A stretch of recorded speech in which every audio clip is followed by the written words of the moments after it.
Hello friends, स्वागत है आपका हमारे YouTube channel study with Praveen Kumar में। देखिए यहाँ पे इससे पहले वाली क्लास में आपको कक्षा 11 एनसीईआरटी बुक जो उसमें प्रश्नावली 1.1 कराई थी। ठीक है, तो यहाँ पे हम प्रश्नावली 1.2 कराने जा रहे हैं। तो इसमें देखिए यहाँ पे कुछ हमारे जो पॉइंट हैं समुच्चय के, वो यहाँ पे हम लिख लेंगे।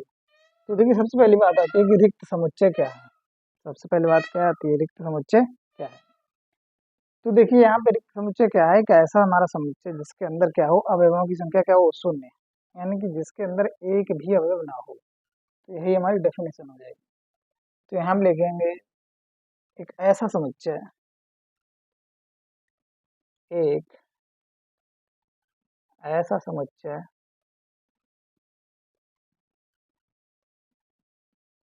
जिसके जिसके अंदर एक भी अवयव ना हो, एक भी अवयव ना हो, उसे रिक्त समुच्चय कहते हैं। उसे रिक्त समुच्चय कहते हैं। ठीक है, इसे क्या कहते हैं, रिक्त समुच्चय। इसको किससे प्रदर्शित करते हैं, इसे एक तो हम खाली कोष्टक मंजिला कोष्टक लगा दें या फाई से प्रदर्शित करते हैं, से प्रदर्शित करते हैं, प्रदर्शित। ठीक, रिक्त समुच्चय से प्रदर्शित करते हैं।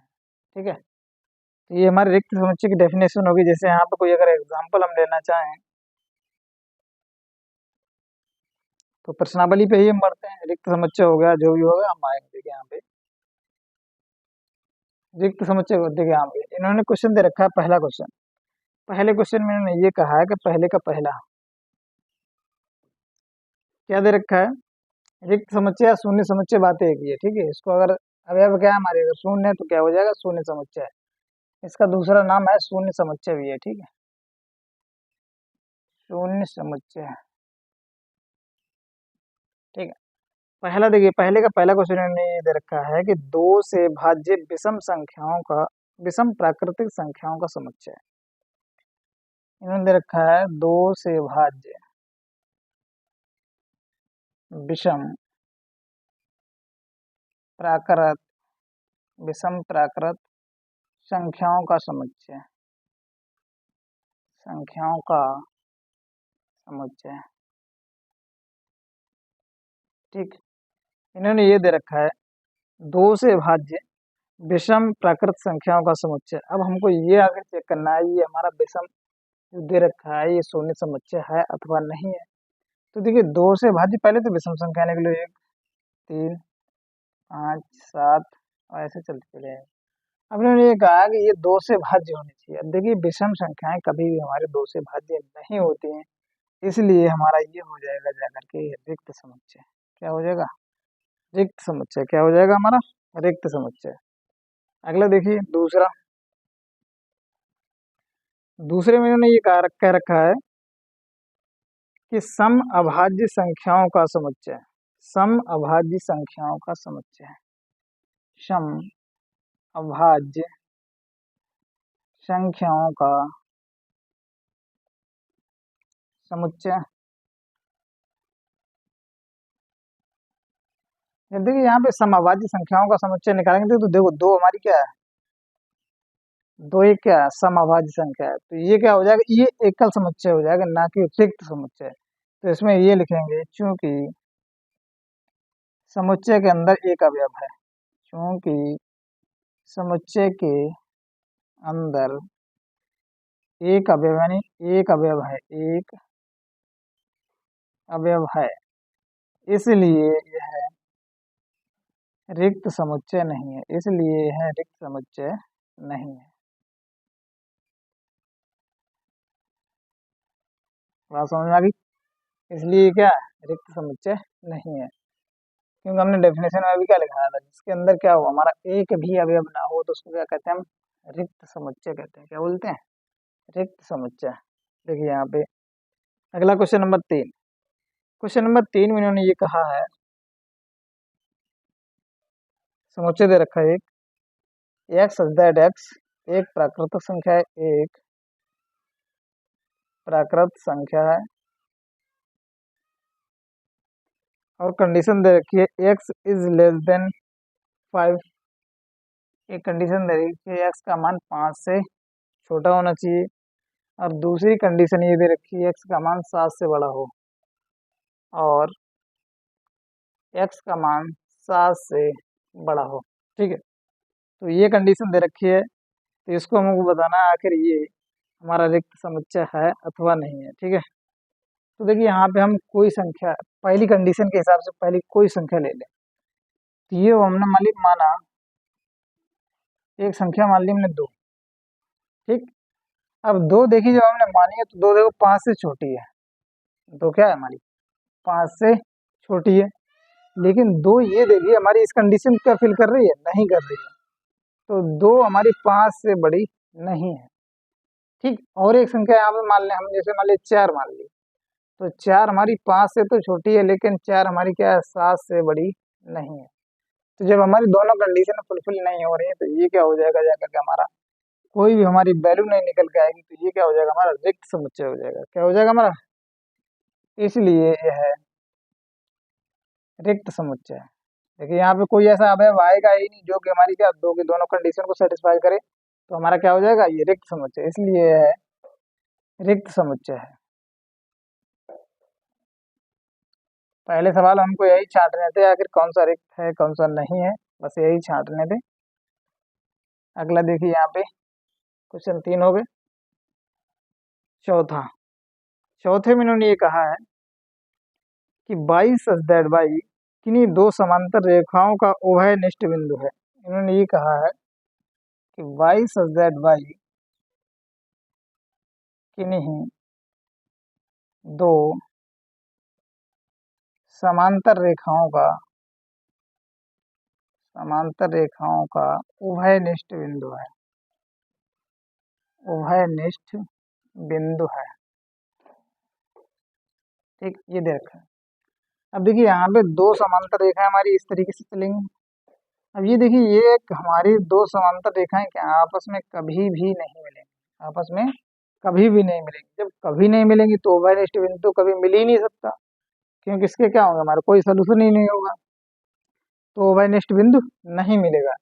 इसलिए यहाँ पे क्या करें, इसलिए यह है यहाँ पे दो, यहाँ पे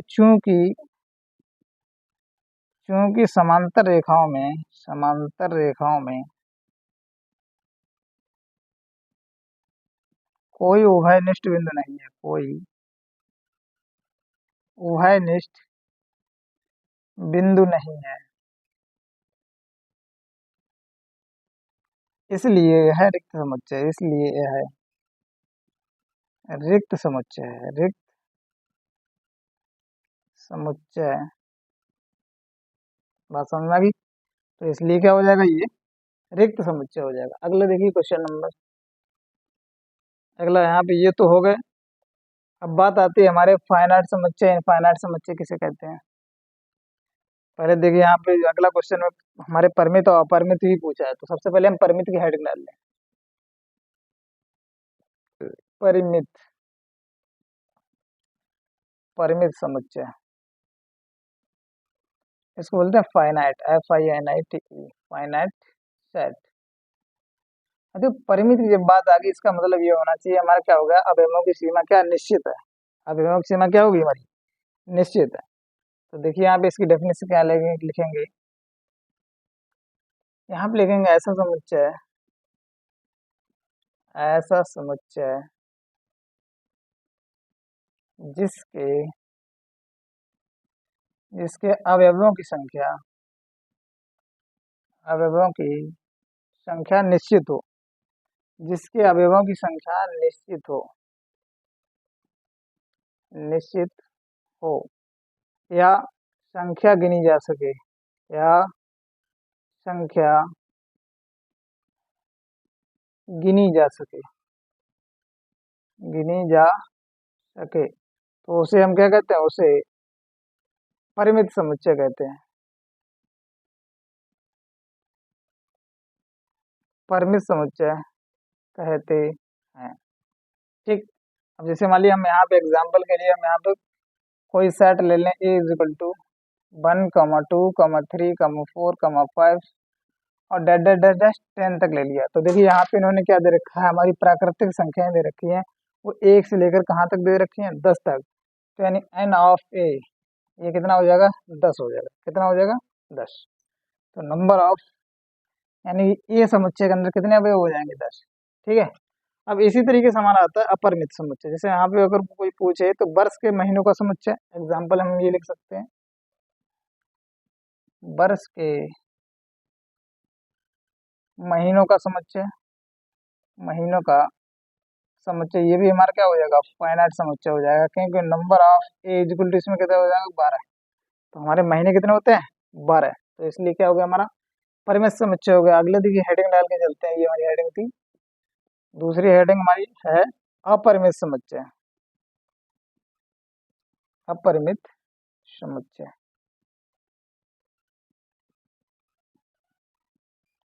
अपरिमित समुच्चय, देखिए यहाँ पे अपरिमित समुच्चय क्या होते हैं। अब देखिए यहाँ पे हम किसी भी कोई समुच्चय ऐसा होता है जिसमें संख्या हमारी निश्चित होती, तो वो हमारा परिमित हो जाता था। अब जिसकी संख्या हमारी निश्चित ना हो, तो वो क्या हो जाएगा, हमारा अपरिमित हो जाएगा। तो यहाँ पे लिखेंगे ऐसा समुच्चय, ऐसा समुच्चय जिसके जिसके अवयवों की संख्या, जिसके अवयवों की संख्या निश्चित ना हो,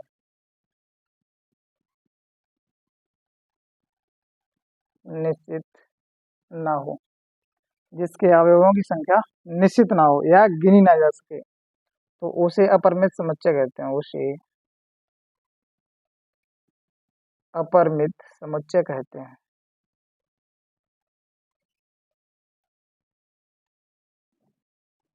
ठीक, उसे क्या कहते हैं, हम अपरिमित समुच्चय कहते हैं। ठीक है। तो अभी हमने क्या बताया था, जिसके अवयवों की संख्या की हम गिनती लगा लेंगे, और जिसकी हम, वो तो हमारा क्या हो जाएगा, परिमित। और जिसके अवयवों की संख्या हम गिनती नहीं लगा पाएंगे, वो क्या हो जाएगा, हमारा अपरिमित। तो देखिए यहाँ पे क्वेश्चन देखिए दे रखा है, क्या दे रखा है,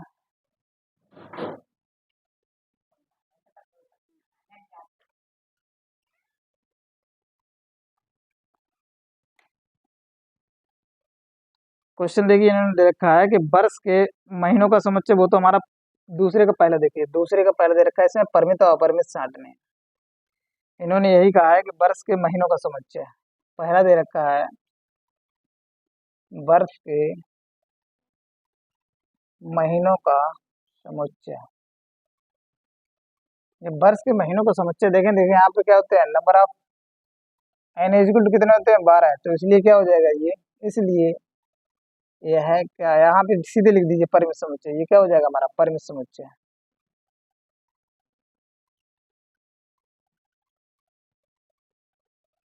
क्या हो जाएगा, परिमित समुच्चय। दूसरा देखिए यहाँ पे, दूसरा इन्होंने ये कह रखा है, हाँ इन्होंने केवल ऐसी कंडीशन दे रखी, क्या दे रखी है, देखिए यहाँ पे, अगर ये समुच्चय देखिए लिखना चाहें तो हम किस तरीके से लिखेंगे, पहले आता है जनवरी, और फिर फरवरी, फिर लास्ट में क्या लिख देंगे हम, दिसंबर, और यहाँ पे दिसंबर लिख देंगे और इसका अंत कर देंगे। तो ये क्या हो जाएगा, हमारा परिमित समुच्चय हो गया। अगला देखिए, दूसरा दूसरा ये दे रखा है 1, 2, 3 और इस तरीके से दे दिया। अब यहाँ पे देखिए हमारी जो दे रखी है, कहाँ तक दे रखी है हमें कुछ पता नहीं, अनंत तक जा रहा है, कहाँ तक जा रहा है, तो ये हमारा क्या हो जाएगा, अपरिमित। ये क्या हो जाएगा, हमारा अपरिमित। तीसरा देखिए, तीसरे में इन्होंने ये बोल रखा है 1, 2, 3 और 100 तक दे रखा है, 1, 2, 3 और ये 99 और 100 तक दे रखा है। अब देखिए यहाँ पे ये क्या दे रखी है, हमारी नंबर ऑफ जो संख्याएं वो क्या दे रखी है, 100 तक। तो ये क्या हमारी है, निश्चित है। तो ये हो जाएगा हमारा परिमित समुच्चय। ये क्या हो जाएगा, परिमित समुच्चय। अब देखिए अगला क्वेश्चन देखिए यहाँ पे चौथा, ये कह रहे हैं 100 से बड़े धन पूर्णांकों का समुच्चय। चौथे में इन्होंने ये कहा है 100 से बड़े धन पूर्णांकों का समुच्चय।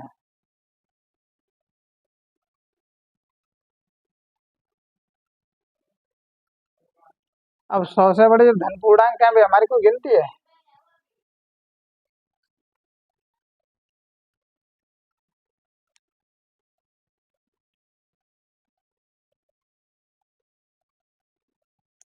हाँ देखिए यहाँ पे इन्होंने कह रखा है 100 से बड़े धन पूर्णांकों को समझिए। तो 100 से बड़े हमारे कौन कौन से धन पूर्णांक हैं? 101 और इस तरीके से चलते रहेंगे। अब देखिए यहाँ पे हमें इनकी भी क्या है, संख्या का कुछ पता नहीं है कहाँ तक चला जाएगा। तो ये भी क्या हो जाएगा जाकर हमारा अपरिमित। क्या हो जाएगा हमारा? अपरिमित समुच्चय। क्या हो जाएगा? अपरिमित। बढ़ते हैं अगले क्वेश्चन की तरफ। अगला क्वेश्चन इन्होंने दे रखा है,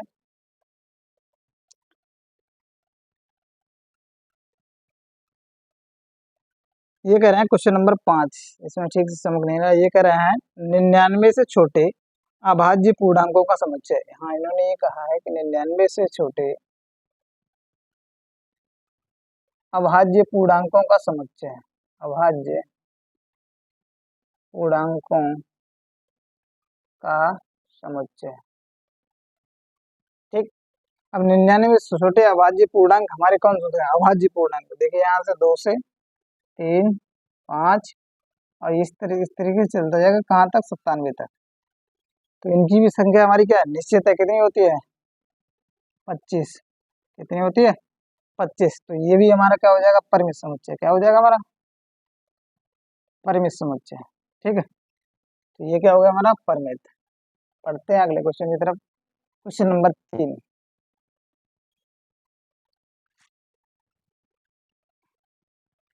क्वेश्चन नंबर 3 में इन्होंने ये कहा है कि कौन परिमित और कौन अपरिमित। फिर से इन्होंने ये बात कर दी, कौन परिमित और कौन अपरिमित।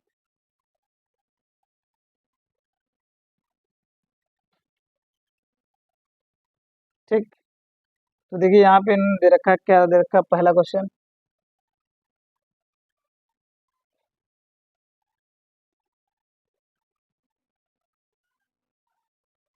पहला क्वेश्चन ये दे रखा है, एक्स अक्ष के समांतर रेखाओं का समतुल्य।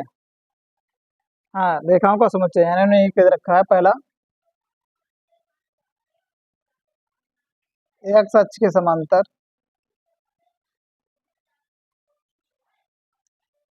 एक्स अक्ष के समांतर रेखाओं का समुच्चय।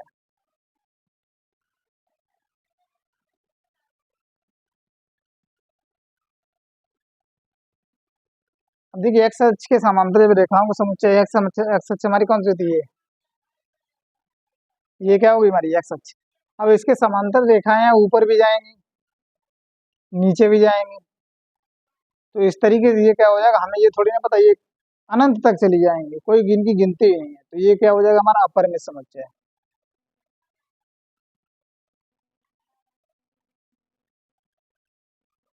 अपरिमित समुच्चय। ठीक। अगला देखिए इन्होंने ये कहा है दूसरा, अंग्रेजी वर्णमाला में अक्षरों का समुच्चय। दूसरा इन्होंने ये कहा है अंग्रेजी वर्णमाला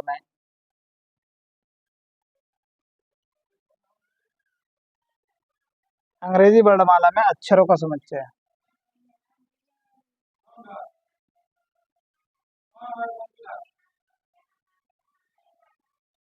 ठीक। अब अंग्रेजी वर्णमाला में क्या होगा जाकर के? ए बी सी डी और ये कहाँ तक चलता जाएगा? जेड तक।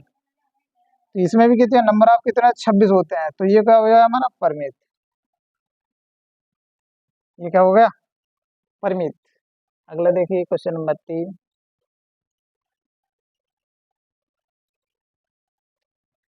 क्वेश्चन नंबर 3 में इन्होंने ये कह रखा है, पृथ्वी पर रहने वाले सभी जानवरों का समुच्चय। इन्होंने ये कह रखा, 3 में कह रखा है, पृथ्वी पर रहने वाले सभी जानवरों का समुच्चय। सभी जानवरों का समुच्चय। तो ये हमको चेक करना है, ये हमारा परिमित है या अपरिमित है। तो देखिए यहाँ पर अगर पृथ्वी पर जानवर अगर रह रहे हैं, भले ही हम अगर इकट्ठे काउंट करना चाहें तो काउंट नहीं कर पाएंगे। जब हम क्या करते हैं, जो जानवरों की हम जनगणना करते हैं, तुमने देखा होगा पशु जनगणना होता है, उसमें क्या होता है हमारा? पशुओं को ही गिना जाता है। तो इस तरीके से हम क्या करते हैं, अगर काउंटिंग करना स्टार्ट कर दें तो हम क्या कर सकते हैं, हमारे पृथ्वी पर जितने भी जानवर रह रहे हैं तो उनको क्या गिन सकते हैं। तो इसलिए ये हमारा हो जाएगा जाकर के परमिशन बच्चा है। ठीक। तो ये क्या है, पृथ्वी पर हम अगर गणना करना चाहें, देखिए यहाँ पे जब भी पशु गणना होती है वो क्या होती है, हमारी काउंटिंग वाली होती है, तो इसलिए हम ये काउंट कर सकते हैं। इसको आप अपरिमित ना लिखें, तो ये क्या हो जाएगा, हमारा परिमित समुच्चय हो जाएगा। अगला देखिए, चौथा क्वेश्चन इन्होंने दे रखा है, तीसरा, हाँ, और एक पॉइंट दे रखा है इन्होंने, ये कहा है कि मूल बिंदु से जाने वाले वृत्तों का समुच्चय। मूल बिंदु से जाने वाले वृत्तों का समुच्चय।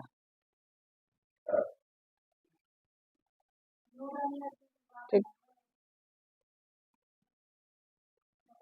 अब देखिए यहाँ पे हमारा ये मूल बिंदु ये रहा, तो यहाँ से इस तरीके से ये हमारे वृत्त जा रहे हैं, इनका पूछा है कि आखिर इतने यहाँ से कितने वृत्त जाएंगे। ये इस तरीके से हमारे जो है, इस पॉइंट से हमारे मूल बिंदु से जाने वाले वृत्तों का समुच्चय। अब देखिए ये क्या हो जाएगा, ये हमारा अपरिमेय समुच्चय हो जाएगा, क्योंकि हमारे एक पॉइंट, किसी एक पॉइंट से हम कितने वृत्त खींच सकते हैं, इसकी कोई सीमा नहीं है, तो इसलिए क्या हो जाएगा, ये हमारा अपरिमित।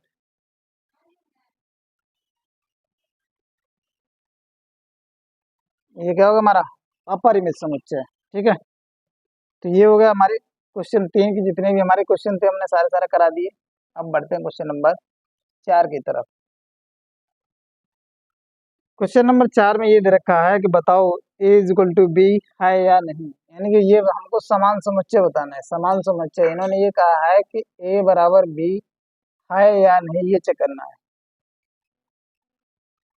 ठीक है, क्या चेक करना है हमको, ए बराबर बी। इसको कहते हैं समान समुच्चय। क्या बोलते हैं, इनको बोलते हैं समान समुच्चय। समान समुच्चय में देखिए क्या होता है, यदि ए का प्रत्येक अवयव, यहाँ पे लिखेंगे यदि ए का प्रत्येक अवयव और बराबर होना चाहिए बी का प्रत्येक अवयव,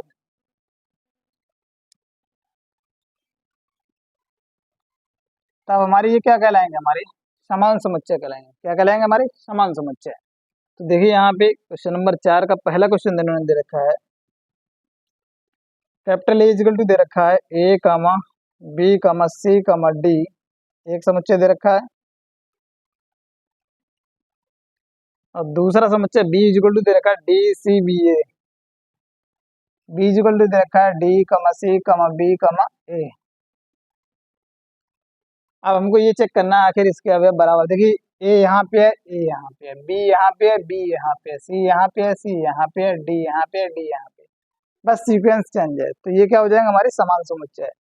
तो इसको लिखेंगे ए इज इक्वल टू बी। अगर ये समान समुच्चय नहीं हुआ तो हम क्या लगा देंगे, बीच में इसको काट देंगे, तो वो क्या हो जाएगा, जाकर हमारा असमान समुच्चय हो जाएगा। देखिए दूसरा, दूसरा दूसरा इन्होंने दे रखा है ए इक्वल टू दे रखा है 4, 8, 12, 16, और दूसरा बी इक्वल टू दे रखा है 8, 4, 16, 18, 16, 18। अब देखिए 4 है, 4 है, 8 है, 8 है, उसके बाद देखिए 12 नहीं है, तो यहाँ पे क्या करेंगे, 12 is not belongs to B, इसलिए A is not equal to B, क्योंकि 12 समुच्चय इसके अंदर नहीं है। और इधर क्या लिखेंगे हम, 18 is not belongs to A, तो इसलिए क्या हो जाएगा, हमारा A is not equal to B. ठीक है, कारण हमने दे दिया, क्यों नहीं बराबर, क्योंकि हमारा 18 ए में नहीं है और 12 क्या है, हमारा बी में नहीं है। ठीक है, अगला देखिए क्वेश्चन नंबर यहाँ पे, क्वेश्चन नंबर 3 करा 2 करा देते ना। हाँ, तीसरा देखिए, तीसरे में इन्होंने ये कहा है कि ए इक्वल टू दे रखा है 2, 4, 6, 8, 10, 2, 4, 8, 10 और कमा बी इक्वल टू दे रखा है 2, 4, 6, 8, 10, बी इक्वल टू दे रखा है 2, 4, 6, 8, 10। नहीं नहीं नहीं नहीं, इन्होंने ये कहा है एक्स सच दैट एक्स सम धन पूर्णांक है, एक्स सच दैट एक्स इन्होंने ये कहा है एक्स दैट एक्स सम धन पूर्णांक है, सम धन पूर्णांक है, और इन्होंने एक कंडीशन दे रखी है। कंडीशन क्या दे रखी है हमारा कि x is less or equal to 10, x is less or equal to 10, ये कंडीशन दे रखी है। ठीक, तो इन्होंने कहा समधन पूर्णांक, समधन पूर्णांक क्या होते हैं हमारे 2 से स्टार्ट होते हैं, और इन्होंने कंडीशन ये दे रखी है हमारा वो क्या 10 के बराबर हो या 10 से छोटा हो। तो 2, 4, 6, 8, 10। अब देखिए 10 तो यहाँ पे काउंट होगा ना, 10 क्या होगा हमारा काउंट होगा। देखिए 2, 4, 6, 8, 10 इसमें भी है उसमें भी है, तो इसलिए ये हो जाएगा जाकर के ए इज इक्वल टू बी। ये क्या हो जाएगा जाकर के हमारा A is equal to B. ठीक है, अगला देखिए, अगला इन्होंने ये दे रखा है कि एक्स सदैट एक्स, अगला question number 4, x such that x संख्या 10 का गुणज है, संख्या 10 का गुणज है। ठीक है, एक तो ये दे रखा ए बराबर, एक तो ये दे रखा है, दूसरा ये दे रखा है क्या बी इक्वल टू दे रखा है 10, 25, 20, 10, 15, 20, 25। बी इक्वल टू दे रखा है 10, 15, 20, 25 और इस तरीके से डॉट डॉट डॉट। ठीक, तो देखिए यहाँ पे हमारे जो भी हमारे अवयव हैं कौन कौन से, 15 हुआ, ऐसे ही 25 हुआ, ऐसे ही 35 होगा, ऐसे ही 45 होगा, तो ये क्या है हमारे इज नॉट इक्वल टू ए, यानी कि ए में नहीं है। इन्होंने ये कहा है कि 10 का गुणज। अब 10 का गुणज हमारे कौन कौन से होंगे, 10, 20, 30, 40, 50 इस तरीके से होते रहेंगे, और ये क्या होंगे हमारे इसके अंदर नहीं होंगे, इसलिए क्या हो जाएगा हमारा A is not equal to B के अंदर आ जाएगा। क्या आ जाएगा हमारा A is not equal to B. ठीक है, अगला देखिए यहाँ पे क्वेश्चन नंबर 5। क्वेश्चन नंबर 5 में इन्होंने ये कहा है कि समुच्चय समान है, कारण सहित बताओ। निम्नलिखित में कौन से समुच्चय हमारे क्या है समान है, कारण सहित हमको बताना है आखिर कौन से हैं कौन से नहीं है। 5वां क्वेश्चन, 5वां और अंतिम क्वेश्चन है ये देखिए यहाँ पे। तो इन्होंने कहा है कि हमको ये नहीं छांटना है, हमको समुच्चय समान है, पहले तो ये छांटना है, समुच्चय समान है। अब क्या बताना हमको, कारण बताओ, क्या बताना है हमको कारण। तो देखिए यहाँ पे पहला क्वेश्चन दे रखा है ए इक्वल टू दे रखा है 2, 3। ठीक है, और बी इक्वल टू दे रखा है X such that X, B equal to दे रखा है एक्स सदैट एक्स सभी, यहाँ पे लिखा सभी समीकरण, सभी सभी नहीं, यहाँ पे समीकरण दे रखा है। समीकरण क्या दे रखा है हमको, एक्स स्क्वायर धन 5x धन 6 बराबर 0 का हल है, का हल है। ठीक है, बी में हमको क्या दे रखा है, ए में दे रखा है 2, 3, और बी में दे रखा है एक हमको समुच्चय निर्माण दे रखा है एक्स जेड एक्स समीकरण एक्स स्क्वायर धन 5x धन 6 का एक हल है। तो इस समीकरण को पहले हम सॉल्व कर लेंगे, तो ये हो जाएगा एक्स स्क्वायर धन 5x धन 6 बराबर 0। देखिए 6 एकम 6 और 3 दूनी 6, तो एक्स स्क्वायर धन 3x धन 2x धन 6 बराबर 0। एक्स कॉमन लेंगे, एक्स प्लस 3 आ जाएगा, प्लस 2 कॉमन ले लेंगे, एक्स प्लस 3 आ जाएगा बराबर 0। एक कोष्टक में एक्स प्लस 3, दूसरे कोष्टक में क्या हो जाएगा हमारा एक्स प्लस 2 और बराबर 0।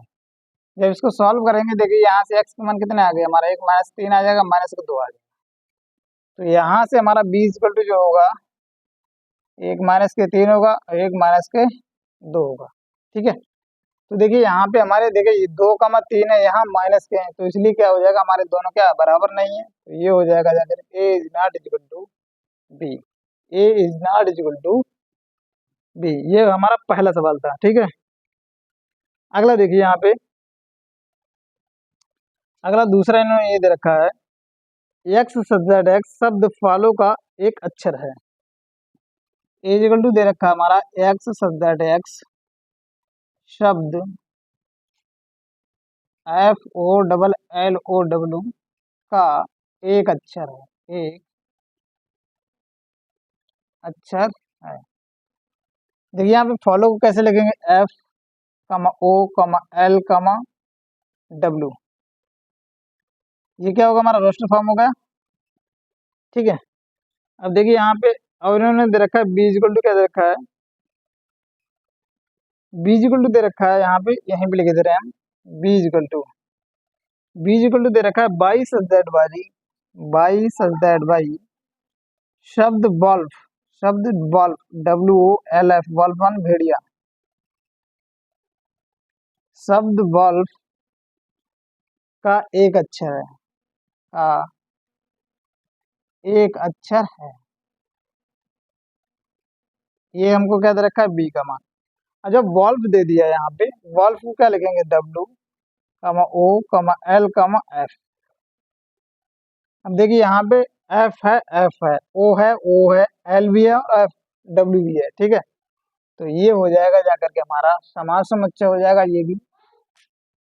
तो यहाँ पे हम लिखेंगे इसलिए A is equal to B, क्योंकि हमारे ए और बी के क्या है, हमारे समान समुच्चय, सारे सारे अवयव हमारे क्या होंगे, जो ए में है वही क्या है हमारी बी में है।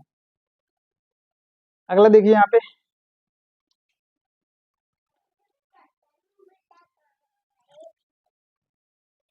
अगला देखिए क्वेश्चन, देखो यहाँ पे हमने, हाँ क्वेश्चन नंबर 6, क्वेश्चन नंबर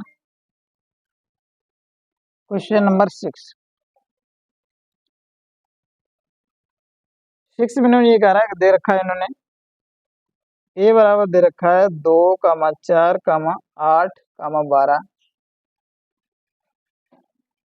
2,4,8,12 और बी बराबर दे रखा है, बी बराबर दे रखा है 1,2,3,4 और सी बराबर दे रखा है,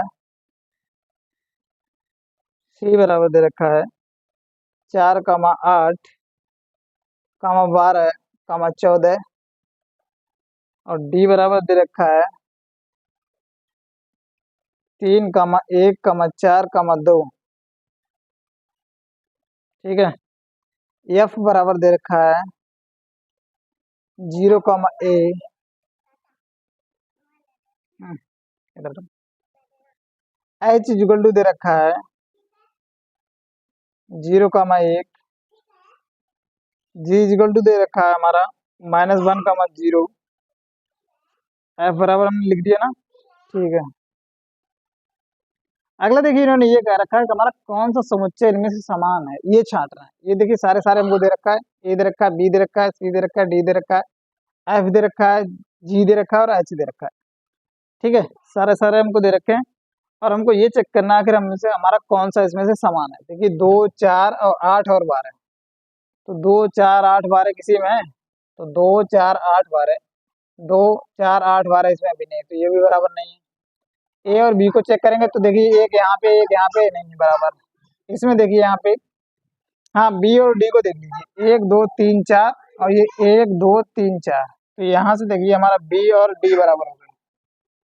क्या हो गया हमारा, बी और डी बराबर हो गए। इसी तरीके से देखिए यहाँ पे जी और एच में देखिए यहाँ पे माइनस का है, तो ये बराबर नहीं होंगे। और देखिए यहाँ पे, अच्छा ई का लिखना ही भूल गए क्या, ई बराबर, हाँ एक ई बराबर लिख दीजिए यहाँ पे, ई बराबर दे रखा है, ई बराबर दे रखा है -1,1, ई बराबर दे रखा है हमारा -1,1 और जी बराबर 0 नहीं, यहाँ पे हमारा जी बराबर गलत लिख गया, जी बराबर दे रखा है 1,-1, जी बराबर दे रखा है 1,-1। तो देखिए यहाँ पे ई और जी के भी अवयव क्या हमारे बराबर, तो ये हो जाएगा जी बराबर ई। तो इस तरीके से हमारे क्या, हमारे दो समुच्चय थे जो आपस में बराबर थे, कौन कौन से, हमारा बी और डी और ई और जी। तो ठीक है फ्रेंड्स, अगर वीडियो आपको अच्छा लगा हो दिल से लाइक और सब्सक्राइब करें, अपने दोस्तों में शेयर करें। मिलते हैं आपको अगले वीडियो में, आपके जो भी सहपाठी हैं उनको जरूर शेयर करें, जिससे क्या उनको इस क्लास का क्या लाभ मिल सके। थैंक यू फ्रेंड्स, मिलते हैं अगले वीडियो में।